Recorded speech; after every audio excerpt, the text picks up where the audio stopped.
ईशान के पीछे भेज दिया। अगर पीछे वास्तव में कोई शक्तिशाली गुरु है तो एक छोटे से शिष्य की जान जाने से उसे कोई फर्क नहीं पड़ेगा। लेकिन अगर ईशान के पास खजाना है तो वो आसानी से उसके हाथ आ जाएगा। कुछ 100 मीटर दौड़ने के बाद ईशान ने पीछे मुड़कर देखा। एक योद्धा तेजी से उसका पीछा कर रहा था। दूरी अधिक होने की वजह से वो अभी यह नहीं जान पाया कि उसकी ताकत कितनी है, लेकिन उसकी गति देखकर साफ था कि वो उससे थोड़ा आगे है, मगर बहुत ज्यादा शक्तिशाली नहीं। ईशान ने जल्दी ही गणना कर ली। वह व्यक्ति उसे असीम वन की सीमा तक पहुंचने से पहले ही पकड़ लेगा। धत तेरे की, अब जान पर खेलना ही पड़ेगा। पहले तो उसने पूरा आध्यात्मिक बल पैरों में डालकर गति बढ़ाने की सोची, लेकिन जल्द ही महसूस किया कि इससे भी बचना असंभव है। इसलिए उसने गति बनाए रखी, सांसों को संतुलित किया और शरीर को स्थिर रखा ताकि लंबे समय तक सहन शक्ति बची रहे। आधे घंटे बाद पीछा करने वाला योद्धा महज 10 मीटर की दूरी पर था। ईशान ने पीछे झांक कर देखा। वह तीसरे स्तर का साधक था और उसके हाथ में एक साधारण लंबी तलवार थी। यह देखकर ईशान थोड़ा निश्चिंत हुआ। हालांकि 10 बार तपे हुए हथियार साधारण नहीं होते। जैसे ईशान के पास ये इस्पाती तलवार थी, उसकी कीमत हजारों स्वर्ण मुद्राओं में आंकी जाती थी। साधारण तीसरे स्तर के साधकों के लिए ऐसा हथियार पाना लगभग असंभव था। केवल प्रतिष्ठित घराने या जन्मजात प्रतिभावान लोग ही इसे इस्तेमाल कर सकते थे। 8 मीटर, 5 मीटर, 3 मीटर। अब तक स्थिर गति से बढ़ रहा ईशान अचानक तेज हो गया। पीछे वाला योद्धा समझा कि वो पूरी ताकत लगाकर भागने की कोशिश कर रहा है, इसलिए उसने भी अपने पैरों में आध्यात्मिक शक्ति भरकर गति बढ़ा दी। लेकिन तभी ईशान ने अचानक रुककर पलटवार किया। उसने बाएं हाथ से तलवार कसकर पकड़ी, पूरे शरीर को उछाला और बुनियादी तलवार कला की एक आक्रमण चाल का इस्तेमाल किया। वो योद्धा बिल्कुल हैरान रह गया। उसे उम्मीद ही नहीं थी कि ईशान भागने के बजाय अचानक पलटकर हमला करेगा। और तो और, उसने अपनी अधिकांश आध्यात्मिक शक्ति पैरों में लगा रखी थी, इसलिए पूरी तरह बचाव करने का समय ही नहीं था। मजबूरी में उसने अपनी साधारण लोहे की तलवार उठाई और बचाव की कोशिश की, लेकिन नतीजा साफ था। ईशान का हमला पूरे बल से था और उसके हाथ में था 10 बार तपा हुआ इस्पाती हथियार, जबकि सामने वाले के पास साधारण लोहे की तलवार थी। टकराव में उसकी तलवार सीधी बीच से टूट गई और ईशान की तलवार उसकी दाहिनी भुजा पर जा लगी। हालांकि वार मूलतः सिर पर करना था, मगर लोहे की टक्कर से दिशा थोड़ी बदल गई और तलवार कंधे पर लगी। परिणाम घातक ही रहा। इस्पाती तलवार ने उसके कंधे और बाएं हाथ को पूरी तरह काट डाला। योद्धा दर्द से पागल होकर चीख पड़ा। उसका चेहरा पीड़ा से विकृत हो गया। अध्याय 19। पूरा जोर लगाकर वार करने के कारण ईशान की अधिकांश ऊर्जा, शारीरिक शक्ति और आध्यात्मिक शक्ति खर्च हो चुकी थी। पूरा शरीर थकान से चूर था। जमीन पर गिरते ही उसने सांस लेने के बजाय बाएं हाथ में स्टील की तलवार कसकर पकड़ ली। जैसे ही उसका बायां पैर आगे बढ़ा, उसने शरीर मोड़ा और स्टील की तलवार से सामने वाले की पेट पर सीधी चोट कर दी। उसका पेट फट गया और वो भारी आवाज के साथ जमीन पर गिर पड़ा। अभी तक की लड़ाई में ईशान की नजरें सिर्फ सामने वाले पर टिकी थीं और उसके मन में केवल मार डालने की भावना थी। लेकिन जैसे ही प्रतिद्वंद्वी का पेट फटकर आंतें बाहर आ गईं और वो मरकर गिर पड़ा, ईशान को उल्टी आ गई। साथ ही पहली बार हत्या करने का एक गहरा डर उसके दिल में बैठ गया। एक आधुनिक इंसान के रूप में जो इस दुनिया में आ चुका था, उसने अपनी पिछली जिंदगी में तो कभी मुर्गी भी नहीं काटी थी। अब अचानक इंसान की हत्या कर दी, ये उसके लिए स्वाभाविक रूप से हिला देने वाला अनुभव था। उसने खुद को समझाया, अगर मैं उसे न मारता तो वो मुझे मार देता। मैंने सिर्फ अपनी रक्षा के लिए उसे मारा है। काफी देर तक उल्टी करने और खुद को शांत करने के बाद ईशान ने इस बहाने से खुद को सांत्वना दी। ये कारण भले ही साधारण था, लेकिन व्यावहारिक था। उसका दिल धीरे धीरे हल्का हो गया। साथ ही अब वो सामने पड़े इस खूनी दृश्य को सहन भी कर पा रहा था। वरना वो उस मरे हुए आदमी के शरीर के पास जाकर लूटने की कोशिश ना करता। लेकिन उसकी निराशा बढ़ गई। वो हारा हुआ प्रतिद्वंद भी बेहद गरीब था। न उसके पास आध्यात्मिक पत्थर थे, न कोई बहुमूल्य चीज। केवल एक टूटा फूटा आध्यात्मिक पत्थर मिला, वो भी बेहद कमजोर गुणवत्ता का। ऐसी चीज पर ईशान की नजर भी नहीं टिकती। इसके अलावा केवल दर्जन भर सोने के सिक्के थे। ईशान ने गुस्से में कहा, छी, तू तो वाकई बहुत गरीब निकला। आश्चर्य नहीं कि ची रिफाइनिंग के तीसरे स्तर पर होने के बावजूद भी साधारण तलवार का इस्तेमाल कर रहा था। तू मरा तो सही ही हुआ।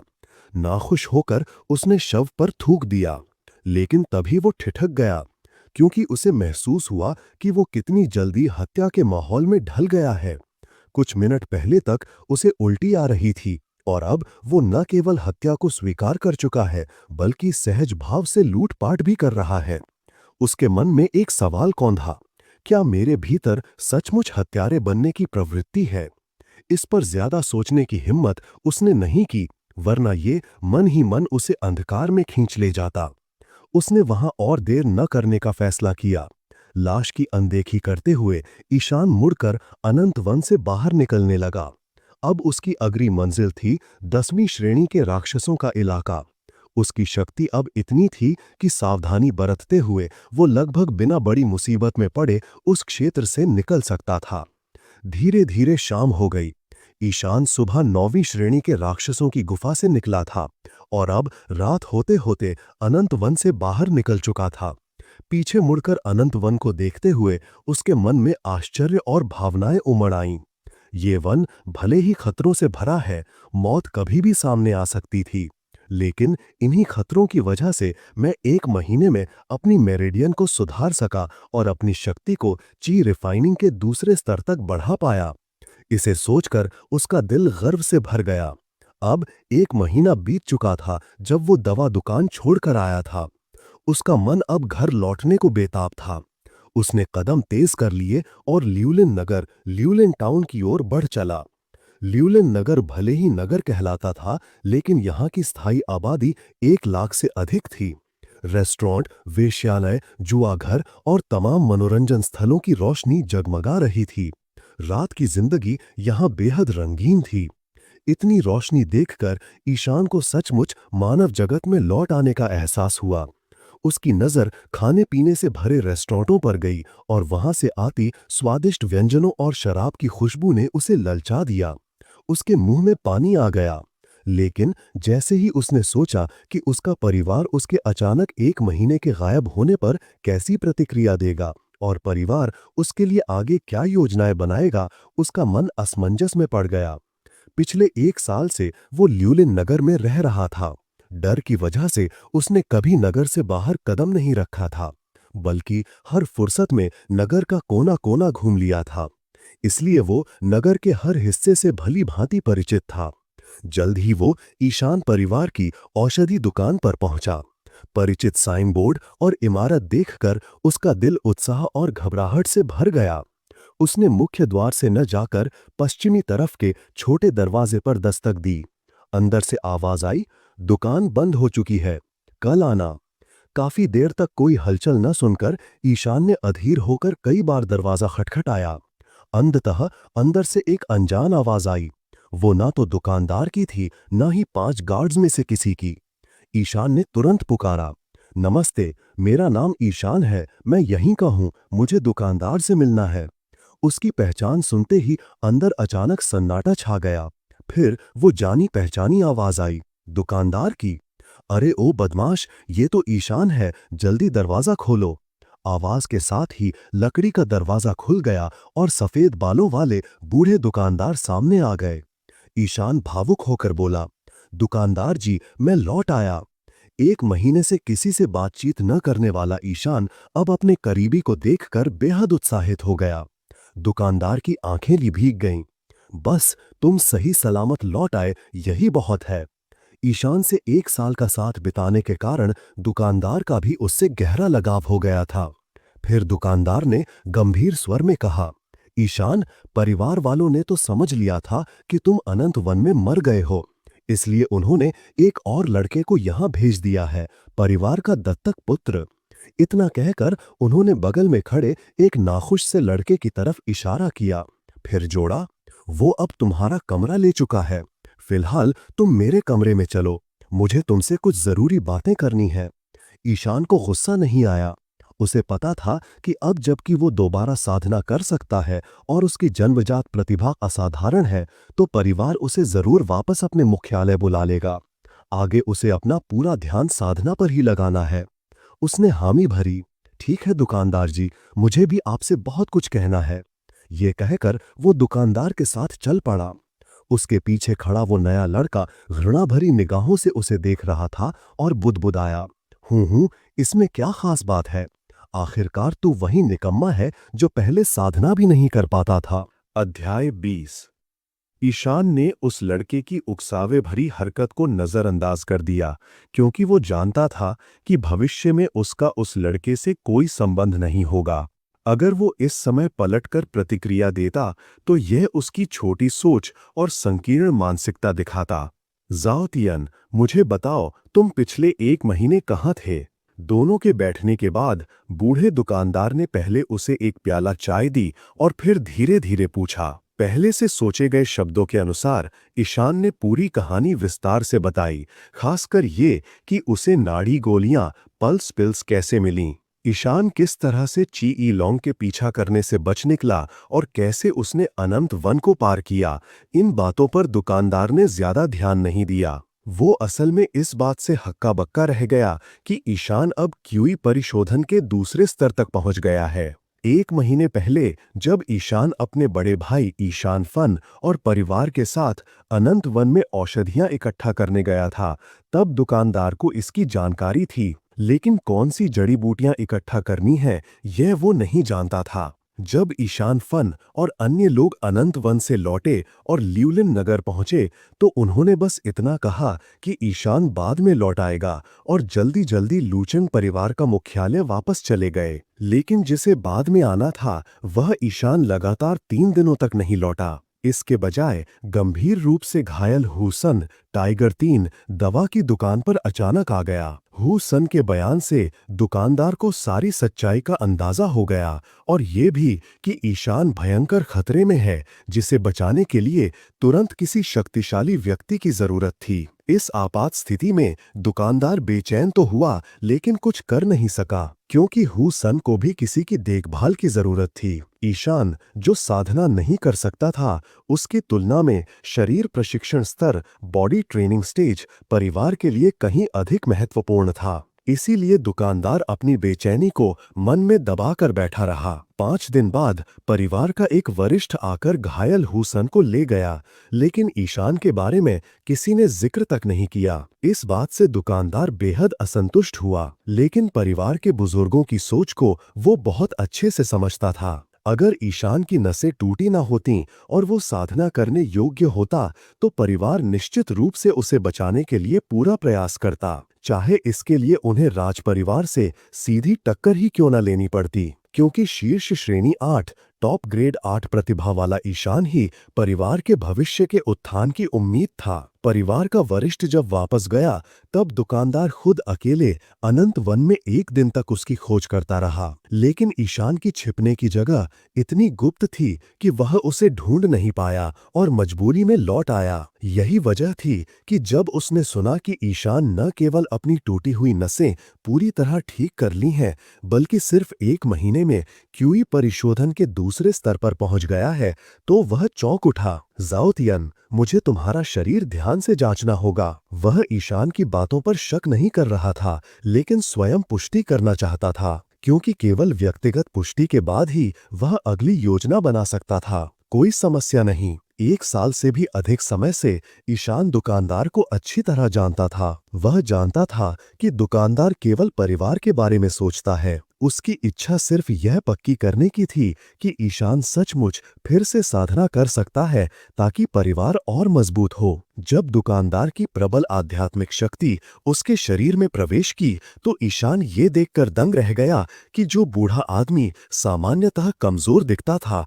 असल में अत्यंत शक्तिशाली है। यदि अपने शरीर की आध्यात्मिक शक्ति को वह एक बूंद पानी समझे, तो दुकानदार की शक्ति एक बहती हुई नदी जैसी थी। उसी क्षण ईशान को महसूस हुआ कि वह इस परिचित बूढ़े आदमी को असल में कभी जान ही नहीं पाया था। अच्छा, बहुत अच्छा। दुकानदार को डर था कि उसकी प्रबल शक्ति कहीं ईशान को चोट न पहुंचा दे, इसीलिए उसने अपनी शक्ति का केवल 1000वां हिस्सा इस्तेमाल किया। उसकी शक्ति ने तेजी से ईशान के शरीर में परिक्रमा की और फिर यह स्पष्ट हुआ, ईशान न केवल क्यूई परिशोधन के दूसरे स्तर पर पहुंच चुका है, बल्कि उसकी 12 नाड़ियां उसी स्तर के योद्धाओं की तुलना में कई गुना मजबूत हैं। इसका मतलब था कि ईशान की शक्ति अपने स्तर के साधकों से कई गुना अधिक थी। दुकानदार उत्साहित होकर बार बार प्रशंसा करने लगा, जाओतियन, तुम यहीं रहो, अभी कहीं मत जाओ, परिवार के विशेषज्ञ तुम्हें लूचंग ले जाने आएंगे। सत्य की पुष्टि होने के बाद और स्थिति उम्मीद से बेहतर निकलने पर दुकानदार जानता था कि अब सबसे महत्वपूर्ण कार्य यह था कि वह परिवार को तुरंत यह समाचार भेजे। पिछले कुछ वर्षों में क्यूई राज्य के हितों को लेकर 3 बड़े परिवारों और राजघराने के बीच खुली और गुप्त प्रतिस्पर्धा तेज हो चुकी थी। हर परिवार एक दूसरे की प्रतिभाओं पर नजर रखे हुए था। इस समय ल्यूलन नगर में दुकानदार और एक और गार्ड के अलावा कोई भी शरीर प्रशिक्षण स्तर का योद्धा नहीं था। अगर राज परिवार या अन्य परिवारों को यह खबर मिल जाती तो शायद वे ईशान को यहाँ से जाने ही न देते। ठीक है दुकानदार, लेकिन मेरी 2 विनतियां हैं। ईशान दुकानदार के सुझाव से सहमत था। ल्यूलिन नगर लूचंग से हजारों मील दूर था। पैदल जाने पर 1 महीने से अधिक लग सकता था। परिवार के विशेषज्ञों की सुरक्षा में जाना ही सबसे अच्छा विकल्प था। परिवार को संदेश पहुंचाने और विशेषज्ञों के आने में कम से कम 10 दिन तो लगने ही थे। ईशान यह समय व्यर्थ नहीं करना चाहता था। जाओतियन, तुम मुझसे इतने औपचारिक क्यों हो? दुकानदार ने नाराजगी का नाटक किया। असल में ईशान का खुद आकर अनुरोध करना दुकानदार के लिए खुशी की बात थी, क्योंकि 1 साल पहले जब परिवार को पता चला था कि ईशान साधना नहीं कर सकता, तो उन्होंने उसे पूरी तरह छोड़ दिया था। न केवल उसकी सभी सुविधाएं छीन ली गईं, बल्कि उसे इस दूर दराज और खतरनाक ल्यूलिन नगर भेज दिया गया था। अगर ईशान को परिवार से नाराजगी होती तो दुकानदार उसे समझ सकता था, लेकिन अब उसका परिवार से कुछ मांगना इस बात का संकेत था कि उसके दिल में अभी भी परिवार के लिए लगाव था। इसीलिए जब तक उसकी मांग अनुचित न हो, दुकानदार ने निश्चय किया कि वह उसे पूरा करेगा। दुकानदार, मेरी पहली विनती यह है कि क्या आप मेरे लिए अच्छा सा खाना बनवा सकते हैं?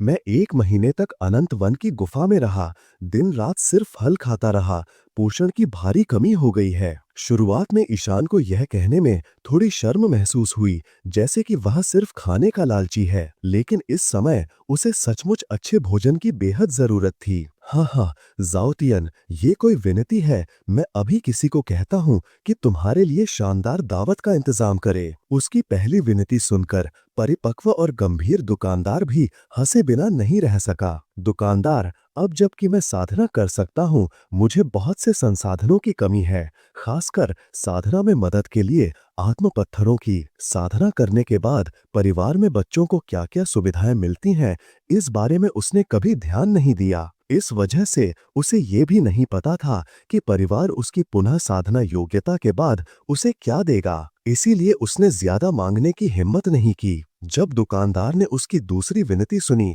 कि बस थोड़े आत्म पत्थर उधार मिल जाएं, तो उसे अपने दिल में अपराध बोध हुआ। उसे लगा कि परिवार ने इस बच्चे के साथ बहुत अन्याय किया है। इसीलिए बिना एक पल की देरी किए उसने तुरंत सहमति दे दी और गंभीर स्वर में उसके साधारण स्वभाव की प्रशंसा की।